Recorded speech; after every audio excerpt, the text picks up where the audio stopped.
अस्सलाम वालेकुम and once again a very good morning into new Pakistan. आपको प्रोग्राम में खुश आमदीद कहते हैं। और ऐसे नहीं कहा गया ना बार बार कि मेहनत में अज़मत है, और जो लोग मेहनत करते रहते हैं वो बिल आखिर अपनी मंजिल तक पहुंच ही जाते हैं, चाहे कितना ही सफ़र कठिन क्यों ना हो, चाहे कितनी ही दुश्वारियों का सामना क्यों ना करना पड़े। तो आज एक ऐसी ही बाहिम्मत शख्सियत से मैं, और दिलचस्प शख्सियत में कहूँगी, उनसे आपकी मुलाकात करवाने जा रही हूँ जिन्होंने आखिर मेहनत करना नहीं छोड़ी, हिम्मत नहीं आ रही, और अपनी अनथक कोशिशों के बाद उन्होंने वो पा लिया जो उन्होंने चाहा था या जिसका उन्होंने ख्वाब देखा था। हमारे आज के मेहमान हैं न्यू पाकिस्तान में जनाब डॉक्टर मोहम्मद भूटा साहब। इन्होंने बिलाखिर 42 साल की अनथक मेहनत के बाद MBBS का इम्तिहान क्लियर किया, जो इनका एक ड्रीम था, एक इनका ख्वाब था। सो मैनी कॉन्ग्रेचुलेशंस भूटा साहब, आपको सबसे पहले मुबारकबाद कहते हैं। और मुझे बताइएगा, मैं अब तो आपको डॉक्टर साहब कहकर मुखातिब कर सकती हूँ ना? जी जी बिल्कुल। कैसे हैं आप? जी मैं बिल्कुल ठीक हूँ अल्हम्दुलिल्लाह। अच्छा बताइएगा, कितने सालों से आपको इंतजार था कि आपके नाम के आगे डॉक्टर लगे, और ये जो आपका ख्वाब था ये पूरा हो गया माशाल्लाह? जी मुझे तो उसी वक्त से इंतज़ार था जब दाखिला हुआ है, तो 5 साल बाद डॉक्टर बन जाऊं, लेकिन मजबूरी थी कि अल्लाह ताला को यही मंजूर था। अच्छा भूटा साहब, क्या कठिनाइयां आई, क्या दुश्वारियां रही, इतना लंबा अरसा लग गया? थोड़ी सी अपनी कहानी तो सुनाए हमारी ऑडियंस को। ये कहानी तो बहुत लंबी हो जाएगी, आप क्वेश्चन पूछते जाएं तो मैं आपको शायद बताता हूँ। हाँ अच्छा जी, मैंने टॉट स्कूल से शुरू किया, वो मेरे गांव से कोई 3-4 मील दूर था। अच्छा। वहाँ मुझे पैदल ही जाना पड़ता था, पैदल वापस आना पड़ता था। रास्ते में जंगलात थे उस वक्त, रास्ता भी बड़ा दुश्वार गुजार था। फिर भी मेरे शौक ने मुझे मजबूर किया कि मैं तालीम हासिल करूं। बचपन से आपका ख्वाब था हमेशा से कि बड़े होकर डॉक्टर बनना है? जी ये पहली जमात में मैं बैठा हुआ था। हाँ। तो वहाँ एक डॉक्टर साहब आए थे, वो ग्रीन सूट में थे। तो वो पहले MBBS डॉक्टर थे हमारे पूरे इलाके में। तो वो टीचर ने हमें बताया कि भाई ये डॉक्टर साहब हैं, ये MBBS इन्होंने किया है, और ये अब मरीजों का इलाज करते हैं और हर किस्म के मरीज ठीक हो जाते हैं। अच्छा। तो मैंने भी उस दिन तहैया किया कि इंशाल्लाह मैं भी डॉक्टर बनकर दुख इंसानियत की खिदमत करूँगा। ये 63 की बात है गालबन। कोई इंटरेस्टिंग पार्ट सुनाना चाहेंगे अपने इस पूरे सफर का?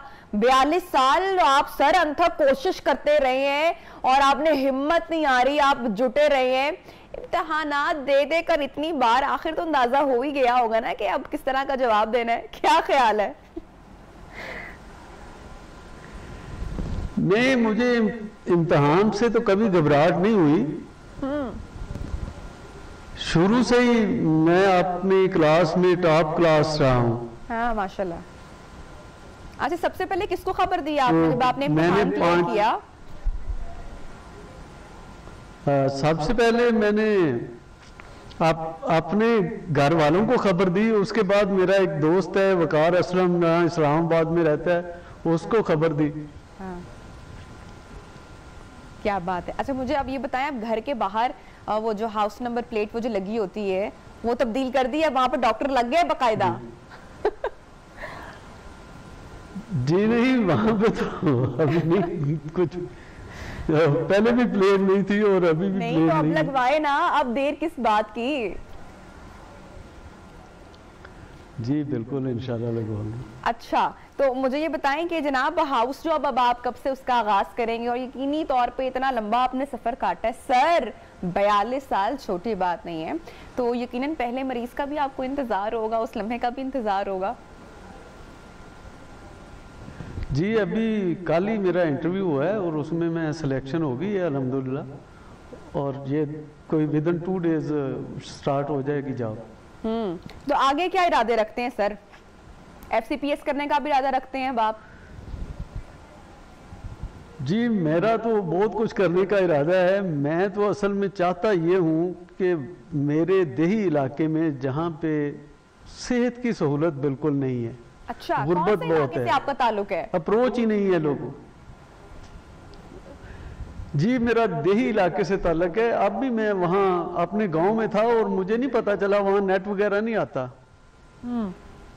अच्छा मुझे बताएं, तो इतना लंबा अरसा लगा, 42 साल लगे, तो फैमिली ने, दोस्तों यारों ने कहा नहीं यार किस काम पे लगे हुए, छोड़ दो, रहने दो, इतना टाइम गुजर रहा है, लेकिन आप भाई आपने किसी की नहीं सुनी, तो ऐसी बातें भी सुनते रहे आप इस पूरे अरसे में, दौरानिए में? ये तो मैं बचपन से सुनता रहा हूँ। मेरे घर वाले भी मेरी तालीम के खिलाफ थे। वो कहते थे आप लोग ये आपने क्या काम शुरू कर दिया है, ये भैंसें चराएं और खेती बाड़ी करें, और ये इस किस्म की बातें जो थी। वो मैंने मैट्रिक का इम्तहान भी बड़ी मुश्किल से दिया था। वो मेरे अब्बू बीमार हो गए थे और वो नहीं चाहते थे कि एग्ज़ाम में अपीयर हूँ मैं। वो कहते थे जब आगे कुछ करना ही नहीं है तो एग्ज़ाम देने की क्या ज़रूरत है। तो मैंने अपने उस्ताद मोहतरम से कहा कि जी ये मुश्किल मुझे आन पड़ी है, तो मैं कटाई वगैरह गंदम की करता रहा, उसकी गहाई वगैरह की, उस वक्त बैलों से होता था सारा काम। अच्छा, इस सारे काम के साथ साथ आप अपनी पढ़ाई भी करते रहे?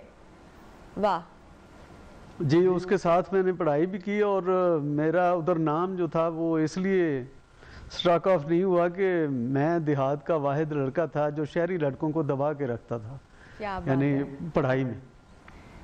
माशाल्लाह, जबरदस्त आपकी जो लगन है, तो आपकी जो अनथक कोशिश है, आपकी जो मेहनत है, वो हमेशा बड़े बुजुर्ग कहते हैं ना कि वो रंग ले आती है। और 42 साल तक मैं समझती हूँ कि ये तो एक रिकॉर्ड है, ये एक बिल्कुल रिकॉर्ड है, ये एक मिसाल है कि एक आदमी ने 42 साल तक हिम्मत नहीं हारी, वो कोशिश करता रहा, बार बार इम्तिहान देने पहुंचा और बिल आखिर उसको उसकी डिग्री मिल गई। उसके नाम के साथ जो कि उसका ख्वाब था वो डॉक्टर लग गया। मेरे ख्याल से हम में से बहुत सारे लोग 42 साल क्या, शायद हम 42 दिन भी इतनी मेहनत ना कर सकें अगर हमें उसके रिजल्ट्स ना मिल पाएं। तो ये मेरे ख्याल से जो मोहम्मद बूटा साहब है, डॉक्टर मोहम्मद बूटा साहब हमारे लिए एक इंस्पिरेशन है और एक मिसाल है, और हमें इनसे सीखना चाहिए कि हमें हर वक्त आगे बढ़ते रहना चाहिए, और आप इंशाल्लाह अपना जो गोल है वो अचीव कर लेते हैं एक दिन। डॉक्टर साहब बहुत शुक्रिया, आपने वक्त निकाला हमारी ट्रांसमिशन के लिए। इसके साथ ही जनाब बढ़ेंगे प्रोग्राम में एक छोटी सी ब्रेक की जानिब,